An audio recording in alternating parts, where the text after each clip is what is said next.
La communication avant, pendant et après la visite est un thème capital.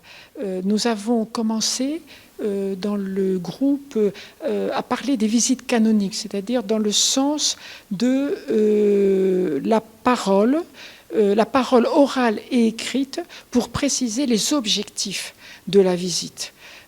Il me semble d'expérience, on n'a jamais assez précisé les objectifs. Pendant la parole est très très importante. Il y a à la fois l'écoute et la parole. Plus on écoute, plus, me semble-t-il, on aura une parole juste.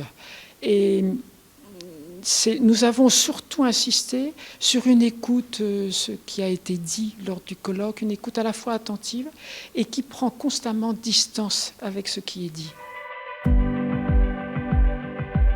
À la fois les conclusions en interne, il s'agit aussi là d'une certaine liberté de parole, mais avant de bien préciser s'il s'agit de préconisations, simplement d'un grand merci et d'un encouragement, c'est très très important parce qu'il peut y avoir des conséquences de déception.